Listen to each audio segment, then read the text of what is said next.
to give this a try, Miss Émilie? Your artistry is truly a pleasure to watch.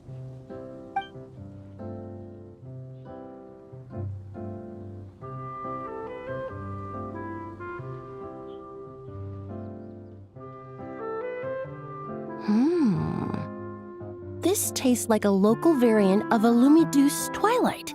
Am I right? The gentle and elegant taste, with its distinct layers combined with a hint of Mondstadt's characteristic scent, offers quite a welcoming flavor, all the while avoiding potentially discordant aromas. Though in reality, there's no need for you to be so conservative. I have quite a high tolerance for flavors that stray outside the boundaries of conventional wisdom.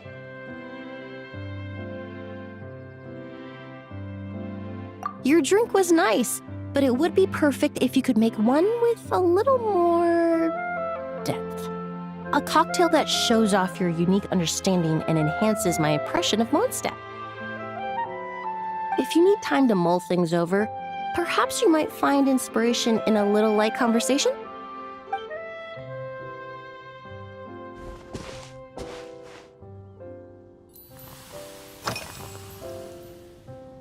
Oh, thank you for asking. It's been going well, though this trip to Mondstadt has presented some unexpected challenges. When I first got here, I was relying on a copy of An Overview of Aromatic Substances and the Human Senses to identify promising local ingredients from the Mondstadt region. To my surprise, my trial fragrance, which used valberry as the primary note, proved far too sweet in the context of a tavern, relaxing people so much that they ended up feeling drowsy. The bartender with the beautiful ears, for instance, fell asleep right at the bar. Let's just say that sweetness isn't always a case of the more the merrier. Maintaining an appropriate balance is beneficial for both body and mind. Even in daily life, I rarely eat sweet food, and I try to avoid fruits like berries that have a high sugar content. In the end, I completely eliminated valberry as an ingredient and turned instead to windwheel aster, with some success, I might add.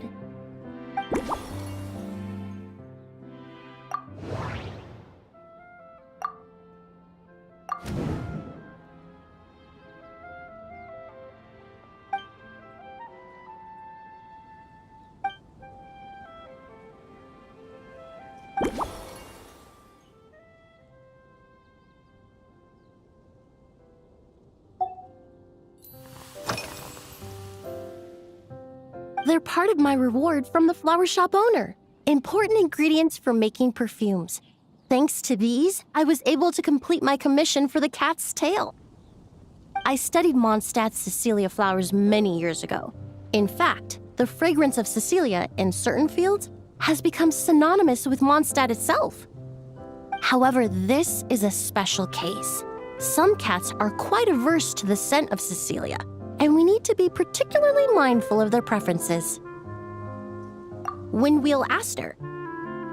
The various parts of the windwheel aster plant can be ground into a powder to extract their essences. I then blended the scents from its petals and leaves. The result carries the intoxicating sweetness of mead, while still emphasizing the fresh notes contained within the flower's stems and leaves. I just took it for a little trial run at the cat's tail, and the cats seemed to really like it, while the clients themselves found it comforting and invigorating. Extracting exquisite fragrances from ordinary overlooked ingredients? Oh, that's what truly brings me joy.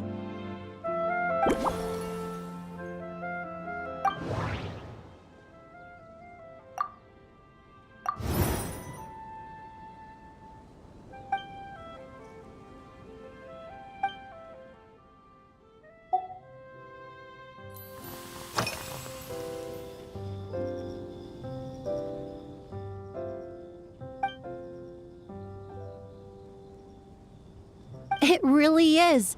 A while earlier, I watched a whole run of fair weather clouds float by, fluffy as pillows. It's not overly humid either, and the wind is gentle too. In such conditions, one's sense of smell is heightened, but not to an excessive degree. When scents are blended well, they naturally combine with the ambient context, leaving particularly powerful impressions. It seems something similar is true for mixology. As long as you choose a base of appropriate strength, the various flavors will blend seamlessly together. When mixed properly, all the ingredients work as one to create a most wonderful symphony for your taste buds. Yes, that's it. Now I think about it, layering distinct flavors doesn't really suit my personal preferences.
Usually, after work, my friends from the Maison Gardiennage sometimes treat me to a few drinks.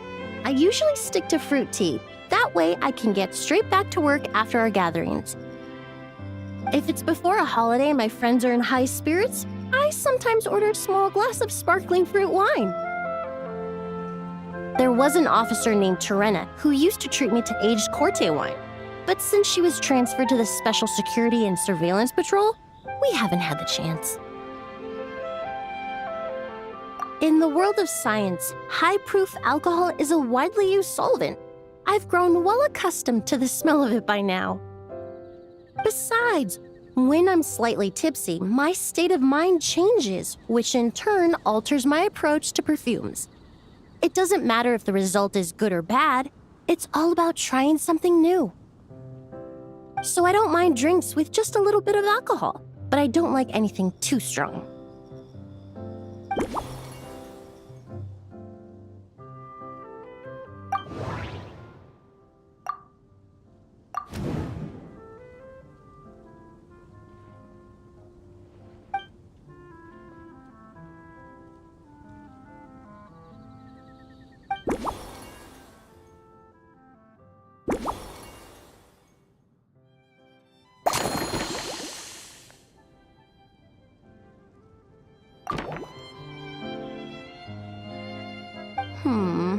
Just from our brief chat, you've already formulated a new concoction. Perhaps you possess a natural talent for this kind of creative work.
Here you go.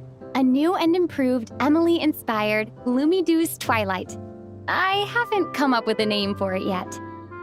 The colors are cooler and more refreshing, and the fragrance is delightfully subtle to match. Are these bright specks on the surface the crushed petals and leaves of windwheel asters? I'm sure it must taste wonderful. Let me try.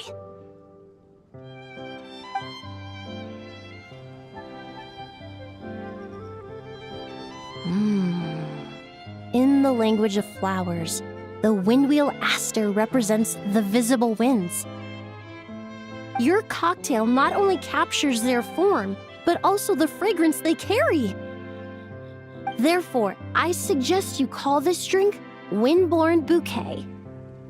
The winds and clouds of Mondstadt swirl together in the glass, leaving behind enchanting traces of fragrance. Really? Oh, perhaps it's just a habit of my profession. I'm glad you like it. Now it's time to slowly savor this masterpiece. Thank you so much. This trip to Mondstadt has been so rewarding. This is the most memorable cocktail I've ever had. Once I get back to Fontaine, I will attempt to recreate this moment as both a fragrance and a perfume. Once I've perfected the recipes, I hope you'll do me the honor of being the first customer to experience these new products. Until then, I look forward to seeing you in the Court of Fontaine.